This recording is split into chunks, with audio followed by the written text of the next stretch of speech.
স্বাগত দীপ্ত সংবাদে, সাথে আছে আমি কাজী আসিফুজ্জামান। 12 ফেব্রুয়ারির নির্বাচনে ধানের শীষের পাশাপাশি গণভোটে হার রায় দেওয়ার আহ্বান দিয়েছেন বিএনপি চেয়ারম্যান তারেক রহমান। গতকাল রংপুর শহরে নির্বাচনী জনসভায় এই আহ্বান জানান তিনি। বিএনপি ক্ষমতায় গেলে তিস্তা মহাপরিকল্পনা বাস্তবায়নের উদ্যোগ নেওয়া হবে বলে জানান তারেক রহমান। রংপুর শহরের কেন্দ্রীয় ঈদগাহ মাঠে শুক্রবার তিল ধারণের ঠাঁই নেই। দুপুর থেকে বিএনপি চেয়ারম্যান তারেক রহমানের অপেক্ষায় উত্তরাঞ্চলের মানুষ। সন্ধ্যার দিকে ময়দানের আশপাশেও জনতার ঢল ছড়িয়ে পড়ে।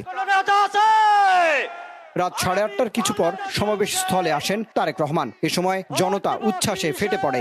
ধানের শীষের পক্ষে চলতে থাকে স্লোগান। বিএনপি চেয়ারম্যান মঞ্চে উঠে জনগণের ভালোবাসার জবাব দেন। কিছুক্ষণ পরই তারেক রহমান বক্তব্য শুরু করেন। তিনি উত্তরাঞ্চলের সমস্যার সমাধানে তিস্তা প্রকল্প সহ নানা উদ্যোগ নেয়ার আশ্বাস দেন। এই উত্তরাঞ্চল, এই রংপুর বিভাগ কখনোই ওই যে মঙ্গা পীড়িত বলে কোনোভাবেই এটা থাকতে পারে না, অনুন্নত বলে উন্নয়নের ছোঁয়া নেই বলে কোনোভাবেই এটা থাকতে পারে না। এই অবস্থার আমরা এইবারে ইনশাল্লাহ পরিবর্তন করতে পারবো আপনাদের যদি সমর্থন আমাদের সাথে থাকে। তিস্তা মহাপরিকল্পনা বলতে আমরা যা বুঝি খাল খনন, বন সংরক্ষণ সহ কর্মসংস্থান সহ যেই কাজগুলো আছে ইনশাল্লাহ পর্যায়ক্রমিকভাবে সবগুলো কাজ আমরা শুরু করব। বিএনপি ক্ষমতায় গেলে দুর্নীতির বিরুদ্ধে শক্ত অবস্থান নেওয়া হবে বলে আবারও জানান দলটির চেয়ারম্যান। কিভাবে মেগা প্রজেক্টের নাম করে মেগা দুর্নীতি করা হয়েছে, এই দুর্নীতির অবসান হতে হবে। আবু সাইদের হত্যাকারীর যেমন বিচার হতে হবে, দেশের মানুষের সম্পদ লুটপাট করে যারা বিদেশে পাচার করেছে, অর্থ পাচার করেছে, তাদেরও এই দেশে বিচার হতে হবে। এই কাজটিও যদি কেউ করতে পারে সেটাও একমাত্র বিএনপির পক্ষেই করা সম্ভব। তারেক রহমান জামাত ইসলামের বিরুদ্ধে ষড়যন্ত্রের অভিযোগ করেন। একটি দল আছে, সেই দল বিএনপি সম্পর্কে মিথ্যে কথা বলে যাচ্ছে কয়েকদিন ধরে। আপনাদের নিশ্চয়ই মনে আছে, আজও দেখলাম তারা বলেছে তাদের দুজন সদস্য 2001 থেকে 2006 পর্যন্ত আমাদের সাথে সরকারে ছিল। তারা বলছে যে বিএনপি সময় বলে পরিস্থিতি অন্যরকম ছিল, তাদের মানুষগুলা ভালো আর আমাদের মানুষগুলা খারাপ। বিএনপি যদি খারাপ হয়ে থাকে তাহলে তারা ছিল কেন আমাদের সাথে পুরো 5 বছর? হয় এই দলটির মাথা খারাপ হয়ে গেছে, অথবা নিজের নেতৃত্ব সম্পর্কে নিজেই আবল তাবল কথা বলছে। জুলাই সনদ ও শহীদ আবু সাইদের স্বপ্ন বাস্তবায়নে গণভোটে হ্যাঁ ভোট দেওয়ার আহ্বান জানিয়েছেন এই নেতা। যেই অধিকার ফিরানোর জন্য আবু সাইদ নিজের জীবনকে উৎসর্গ করেছে, চট্টগ্রামে ওয়াসিম নিজের জীবনকে উৎসর্গ করেছে, তাদের জীবন উৎসর্গকে মূল্যায়ন করতে হলে আমরা যে জুলাই সনদে স্বাক্ষর করেছি সেই জুলাই সনদকেও আমাদের সম্মান করতে হবে। এবং সেজন্যই আপনাদের সকলকে অনুরোধ করব যে ধানের শীষে যেমন সিলটা দিবেন 12 তারিখে, একই সাথে আপনাকে যে দ্বিতীয় ব্যালট পেপারটা দিবে হ্যাঁ এবং না, সেখানে হায়ের পক্ষে দয়া করে আপনারা রায় দিবেন। তারেক রহমান আশা করেন 12 ফেব্রুয়ারির ভোটের মাধ্যমে দেশে গণতন্ত্র পুনরুদ্ধার হবে। সমতার বাংলাদেশ গড়ার লক্ষ্য নিয়ে রংপুরের এই নির্বাচনী জনসভায় লাখো মানুষের কাছে ভোট চেয়েছেন বিএনপির শীর্ষ নেতৃত্ব। সকল ষড়যন্ত্র রুখে দিয়ে গণতান্ত্রিক বাংলাদেশে সকল মানুষ মর্যাদা নিয়ে বাঁচবে, এমন দৃঢ় অঙ্গীকার ব্যক্ত করেছেন তারেক রহমান। আর উত্তরের এই জনপদের মানুষও তার কথায় উদ্বুদ্ধ হয়েছেন। রুবায়েত হাসান, দীপ্ত সংবাদ, রংপুর। প্রায় 20 বছর পর সিরাজগঞ্জ সফরে যাচ্ছেন বিএনপি চেয়ারম্যান তারেক রহমান। দুপুর 2টায় রংপুর থেকে ঢাকায় ফেরার পথে সিরাজগঞ্জ সদর উপজেলার পাইকপাড়ায় বিসিক শিল্প পার্কে নির্বাচনী জনসভায় বক্তব্য দেবেন তিনি। এ বিষয়ে বিস্তারিত জানাতে সেখান থেকে যোগ দিচ্ছেন সহকর্মী সিরাজুল ইসলাম। সিরাজুল, তারেক রহমানের সফর ঘিরে সিরাজগঞ্জের নেতাকর্মীদের প্রস্তুতি কেমন দেখছেন?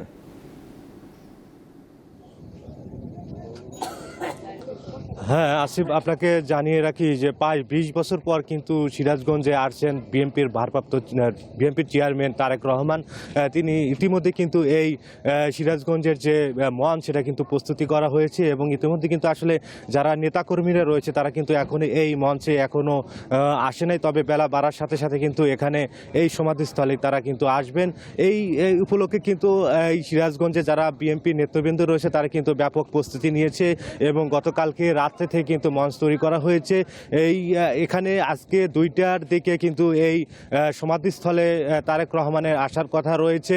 একটা বিষয় আপনি জানিয়ে রাখি যে নির্বাচনের প্রচারণার অংশ হিসাবে কিন্তু ইতিমধ্যে তিনি রাজশাহী, রংপুর এবং বগুড়াতে তার যে কর্মসূচি সেটা কিন্তু সম্পূর্ণ করেছে এবং আজকে দুপুর 2টায় এই সিরাজগঞ্জের যে পাইকপাড়া যে বেসিক শিল্প পার্ক রয়েছে সেই শিল্প পার্কে কিন্তু এখানে আসবেন এবং এখানে এসে যারা এখানে আসলে ধানের শীষে যারা নির্বাচন করবেন এবং যারা আসলে এই ধানের শীষ নিয়ে নির্বাচনে প্রতিদ্বন্দ্বিতা করবেন তারা কিন্তু তাদের যে ভোট সেই বিষয়টা কিন্তু তিনি তুলে ধরবেন এবং এই সিরাজগঞ্জের যে সমস্যা রয়েছে এবং সিরাজগঞ্জের যে উন্নয়ন রয়েছে সেটা কিন্তু আসলে নেতাকর্মীদেরকে তিনি আশ্বস্ত করবেন এবং প্রতিশ্রুতি দিবেন যে সামনে নির্বাচনে যদি সরকার গঠন করে এবং সেক্ষেত্রে সিরাজগঞ্জের আসলে কি উন্নয়ন করা হবে, কি সমস্যা রয়েছে সিরাজগঞ্জে সেই বিষয়গুলো কিন্তু তারা নেতা কর্মীদের উদ্দেশ্যে তিনি ভাষণ দিবেন। ইতিমধ্যে কিন্তু আপনি দেখতে পাচ্ছেন যে আমার পিছনে যে মঞ্চ সেই মঞ্চটা কিন্তু একেবারেই পুরোপুরি ব্যাপকভাবে সম্পূর্ণ করেছে এবং যেহেতু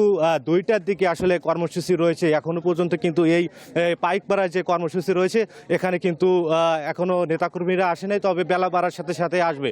পরবর্তীতে আপনাকে আসলে আপডেট খবর আপনাকে জানাতে পারবো। ধন্যবাদ সিরাজুল। দর্শক, সিরাজগঞ্জ থেকে ছিলেন সিরাজুল ইসলাম। জামায়াতে ইসলামীর আমির শফিকুর রহমান বলেছেন তার দলকে নারীরা দেশ সেবার দায়িত্ব দিলে এর প্রতিদান দেয়া হবে। নারীরা কর্মস্থল সহ সবখানে শতভাগ নিরাপত্তা উপভোগ করবেন। গতকাল ফেনী, নোয়াখালী ও লক্ষ্মীপুরে নির্বাচনী সমাবেশে এসব কথা বলেন তিনি। যাদের কাছে দেশের জনগণ নিরাপদ নয় তারা ক্ষমতায় গেলে চাঁদাবাজি সহ নানা অপকর্ম বেড়ে যাবে, এমনটাই মনে করেন শফিকুর রহমান।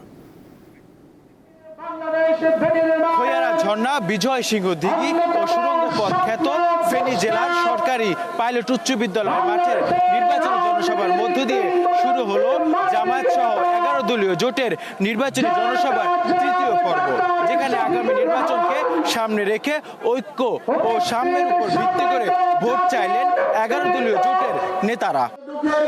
পূর্বাঞ্চলীয় জেলা ফেনীর সরকারি পাইলট উচ্চ বিদ্যালয় মাঠে শুক্রবার সকাল 10টায় জামায়াত ইসলামের নেতৃত্বাধীন 11 দলীয় জোটের এই নির্বাচনী জনসভা অনুষ্ঠিত হওয়ার কথা ছিল, কিন্তু ভোর থেকে জমায়েত হতে শুরু করেন জোটের নেতাকর্মী ও সমর্থকরা। অল্প সময়ের মধ্যেই হাজার হাজার মানুষ উপস্থিত হন। বেলা 11টার দিকে আসেন প্রধান অতিথি জামায়াত ইসলামের আমির শফিকুর রহমান। এ সময় নানা স্লোগানে তাকে বরণ করা হয়। বক্তব্যে তিনি বলেন 2024 সালের বন্যায় বিপর্যস্ত ফেনী ও নোয়াখালীর মানুষের পাশে যেভাবে জামায়াত ইসলামে দাঁড়িয়েছিল সামনের দিনেও এভাবেই তাদের পাশে থাকবেন তারা। বাংলাদেশের মানুষ এখন পরিবর্তন চায়, সেই পরিবর্তনের জন্য আমরা ঐক্যবদ্ধ হয়েছি। আমরা কথা দিচ্ছি জনগণের আস্থা যদি আমাদের উপর আসে আমরা আশাবাদী আসবো ইনশাআল্লাহ, আমরা আস্থার প্রতিদান দেবো ইনশাআল্লাহ। ফেনী থেকে নোয়াখালীর মাইজদিতে জনসভায় প্রধান অতিথি হিসেবে যোগ দেন শফিকুর রহমান। পরে লক্ষ্মীপুরের সরকারি আদর্শ সামাত উচ্চ বিদ্যালয় মাঠে নির্বাচনী জনসভায় অংশ নেন জামায়াতের আমির। তিনি জুলাই যোদ্ধাদের মর্যাদা অক্ষুণ্ণ রাখার উপর গুরুত্ব আরোপ করেন। একই সঙ্গে নারীর অধিকার নিশ্চিতের কথা বলেন তিনি। আজ যুবকরা সিদ্ধান্ত নিয়ে ফেলেছে তারা কি আধিপত্যবাদের যারা দূষর তাদের পক্ষ নেবে নাকি আধিপত্যবাদের বিরুদ্ধে যারা মাথা উঁচু করে দাঁড়িয়ে আছে, বুক ফুলিয়ে দাঁড়িয়ে আছে তাদের পক্ষ নেবে। জুলাইয়ের যে চেতনা, যে আকাঙ্ক্ষা, এটা কাদের দ্বারা বাস্তবায়ন হবে তারা বুঝতে পেরেছে। মায়েরা বুঝতে পেরেছেন, বোনেরা মেয়েরা বুঝতে পেরেছেন তাদের জীবন, ইজ্জত, সম্পদ কার কাছে নিরাপদ। সন্ধ্যায় কুমিল্লার লাকসাম স্টেডিয়ামের জনসভায় যোগ দেন জামায়াতের আমির। বলেন সব মত ও পথের মানুষকে নিয়ে গড়া হবে আগামীর বাংলাদেশ। ন্যায্যতার ভিত্তিতে বাংলাদেশে উন্নয়ন করা হবে ইনশাআল্লাহ। নূর আলম, দীপ্ত সংবাদ, লাকসাম, কুমিল্লা। নির্বাচন ঘিরে কুমিল্লার 14 গ্রামে 11 দলীয় জোটের নির্বাচনী জনসভা অনুষ্ঠিত হচ্ছে। কিছুক্ষণের মধ্যে 14 গ্রাম পাইলট উচ্চ বিদ্যালয়ে মাঠে জনসভায় বক্তব্য রাখবেন জামায়াতের আমির ডক্টর শফিকুর রহমান। জনসভাকে কেন্দ্র করে এলাকায় উৎসব মুখর পরিবেশ সৃষ্টি হয়েছে। সকাল 8টা থেকেই জেলার বিভিন্ন এলাকা থেকে খণ্ড খণ্ড মিছিল নিয়ে নেতাকর্মীরা জনসভাস্থলে উপস্থিত হতে শুরু করেন।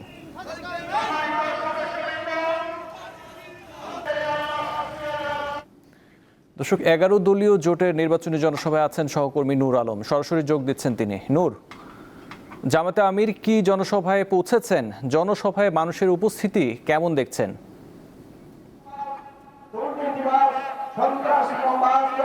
হ্যাঁ আসিফ, এর আগে যে প্রতিবেদনটা আমরা দেখেছি সেই একই চিত্র আজকের এই 14 গ্রামের যে পাইলট উচ্চ বিদ্যালয় মাঠ রয়েছে, সেই 11 দিনের যে নির্বাচনী জনসভা, সেই সারা দেশে অনুষ্ঠিত হয়েছে এবং একের পর এক সংসদীয় আসন বাংলাদেশ জামায়াত ইসলামী ডাক্তার শফিকুর রহমানের নেতৃত্বে কিন্তু আসলে তারা এই জনসভাটি করছে। সেটা কিন্তু পঞ্চগড়ে 1 থেকে শুরু হয়েছে। যদি এখন আমরা যে স্থানে আছি সেটা হচ্ছে 14 গ্রাম, যে পাইলট উচ্চ বিদ্যালয় যে মাঠ রয়েছে, আপনি দেখতে পাচ্ছেন আসলে এই জনসমাবেশকে কেন্দ্র করে কিন্তু সকাল থেকে আমরা যেটা দেখেছি যে মানুষ, তারা যে নেতাকর্মী এবং সমর্থকরা রয়েছে, তারা এই বিভিন্ন যে তাদের প্ল্যাকার্ড, স্লোগান এবং ফেস্টুন, এগুলো নিয়ে কিন্তু তারা বিভিন্ন যে আসন ভিত্তিক যে, আপনি জানেন যে 14 গ্রামের এখানে যে দেখতেই পাচ্ছেন যে আসলে মানুষ এখনো কিন্তু সেই সমাবেশ স্থলে আসছেন এবং এখন এখানে যারা দায়িত্বশীল যারা নেতাকর্মী রয়েছে তারা কিন্তু একের পর এক বক্তব্য রেখেছে। আসলে এই আসনটি হচ্ছে বাংলাদেশ জামায়াত ইসলামের নায়েবে আমির ডাক্তার সৈয়দ আব্দুল্লাহ মোহাম্মদ তাহেরের যে নির্বাচনী আসন, সেই আসনেই কিন্তু আজকের এই সমাবেশটি হচ্ছে এবং এখন পর্যন্ত কিন্তু আমরা জামায়াত ইসলামের আমির ডাক্তার শফিকুর রহমান মঞ্চে পৌঁছায়নি, তিনি পথে রয়েছেন। হয়তোবা কিছুক্ষণ পরই তিনি আসলে মঞ্চে উপস্থিত হবেন এবং তার বক্তব্যের মধ্য দিয়ে তার বক্তব্য শোনার জন্য আসলে তিনি কি বক্তব্য রাখেন এবং যেহেতু নির্বাচন খুবই সন্নিকটে, সেক্ষেত্রে নির্বাচনকে সামনে রেখে তাদের যে কর্মী সমর্থক রয়েছে তাদের কি দিক নির্দেশনা দেয়, সেই দিক নির্দেশনা অনুযায়ী কিন্তু তারা পরবর্তী যে কার্যক্রম সের মধ্য দিয়ে আসলে আমরা যেটা দেখেছি যে এতদিন তো তারা নির্বাচন প্রচারণা চালিয়ে গেছে, তবে যেদিন থেকে তাদের এই দলের যে প্রধান তিনি বক্তব্য রেখেছেন তারপর পরই কিন্তু আমরা দেখেছি যে তাদের যে নির্বাচনী প্রচারণা সেটা কিন্তু পুরোদমে শুরু হয়ে যায় এবং এই যদি যেটা দেখাচ্ছিলাম যে আসলে 14 গ্রাম যে পাইলট যে উচ্চ বিদ্যালয় মাঠ এখনো কিন্তু কানায় কানায় পরিপূর্ণ হয়ে উঠেছে এবং সময় যত বাড়বে আমির আসা আগ পর্যন্ত কিন্তু তাদের যে কর্মী সমর্থক সেটা কিন্তু আরো বাড়বে। আসিফ, এই ছিল আমার কাছ থেকে আজকে যে 14 গ্রামে যে 11 দলীয় জোটের যে নির্বাচনী জনসভা তার সর্বশেষ। নূর, আপনাকে ধন্যবাদ। কুমিল্লা থেকে ছিলেন নূর আলম। নারায়ণগঞ্জ 1 আসন রূপগঞ্জের কাঞ্চনে বিএনপি প্রার্থী মোস্তাফিজুর রহমান দীপু ভূঁইয়ার নির্বাচনী কর্মসূচিতে নাম দেয়াকে কেন্দ্র করে এক স্বেচ্ছাসেবক দলের নেতা নিহত হয়েছেন, আহত হয়েছেন 3 জন। শুক্রবার রাতে 30 কাহনিয়া এলাকায় এই ঘটনা ঘটে। স্থানীয়রা জানান, কাঞ্চন পৌরসভার 9 নম্বর ওয়ার্ড বিএনপির কার্যালয়ে ওয়ার্ড বিএনপি ও অঙ্গ সংগঠনের নেতাকর্মীরা আলোচনায় বসেন। এ সময় তালিকার নাম আগে পরে দেয়াকে কেন্দ্র করে ওয়ার্ড স্বেচ্ছাসেবক দলের সভাপতি সবুজের সাথে যুবদল কর্মী রাজীবের কথা কাটাকাটি হয়। এক পর্যায়ে রাজীব ও তার সহযোগী হাসান সহ কয়েকজন উত্তেজিত হয়ে স্বেচ্ছাসেবক দলের সভাপতি সবুজ সহ সিনিয়র সহ সভাপতি আজহারকে মারধর করে। এক পর্যায়ে আজহারকে হাসপাতালে নেওয়া হলে চিকিৎসক তাকে মৃত ঘোষণা করেন। পুলিশ জানায়, নিহতের মরদেহ ময়নাতদন্তের জন্য পাঠানো হয়েছে। এই ঘটনায় আইনগত ব্যবস্থা প্রক্রিয়াধীন রয়েছে। এবার আন্তর্জাতিক। সমুদ্রে সৃষ্ট শক্তিশালী বোম সাইক্লোন যুক্তরাষ্ট্রের পূর্ব উপকূলে আঘাত হানতে যাচ্ছে বলে জানিয়েছেন দেশটির আবহাওয়াবিদরা। যুক্তরাষ্ট্রের নর্থ ক্যারোলাইনা ও ভার্জিনিয়ার উপকূলীয় এলাকায় এটি আঘাত হানার শঙ্কা রয়েছে। ভয়ঙ্কর এই শীতকালীন ঝড়ের প্রভাবে আগামী 24 ঘন্টার মধ্যেই যুক্তরাষ্ট্রের দক্ষিণ পূর্ব ও মধ্য আটলান্টিক অঞ্চলে অস্বাভাবিক মাত্রার তুষারপাত, বিধ্বংসী ঝোড়ো হাওয়া এবং উপকূলীয় বন্যার আশঙ্কা রয়েছে। শীতকালীন এ ঝড়টি ক্যারোলিনা থেকে শুরু করে নিউ ইংল্যান্ড পর্যন্ত বিস্তৃত হতে পারে। মার্কিন আবহাওয়া অফিসের বরাতে সিএনএন জানিয়েছে, স্থানীয় সময় শনিবার রাত নাগাদ নর্থ ক্যারোলাইনা ও ভার্জিনিয়ার উপকূলীয় এলাকায় তুষারপাত ও প্রায় হারিকেন গতির দমকা হওয়া শুরু হয়ে বিপর্যস্ত পরিস্থিতি তৈরি করতে পারে।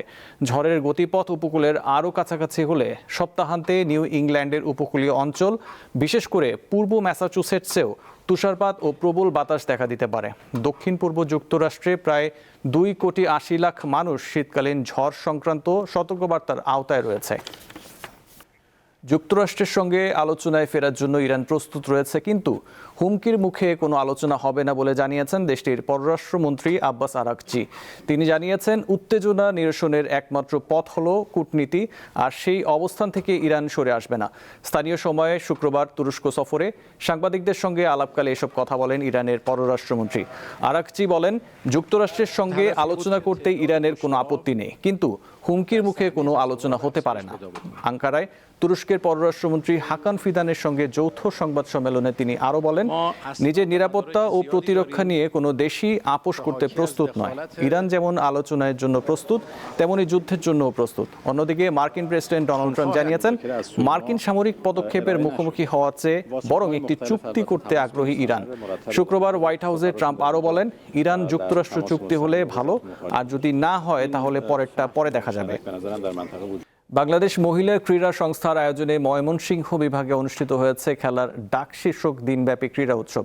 ময়মনসিংহের সার্কিট হাউস মাঠে আয়োজিত ক্রীড়া উৎসবে archery, table tennis, basketball, volleyball, badminton, দাবা, বক্সিং, ট্র্যাম্পোলিন, হ্যান্ডবল, ব্যাডমিন্টন খেলার সাথে পরিচয় করিয়ে দেওয়া হয় শিশু কিশোরদের। উৎসব মুখর পরিবেশে অনুষ্ঠানে ময়মনসিংহ বিভাগের নেত্রকোনা, শেরপুর, জামালপুরের 174 জন শিক্ষার্থী অংশ নেন। উদ্বোধনী অনুষ্ঠানের উপস্থিত ছিলেন ময়মনসিংহ বিভাগীয় কমিশনার ও জেলা ক্রীড়া সংস্থার সভাপতি মিস ফারাহ শাম্মী।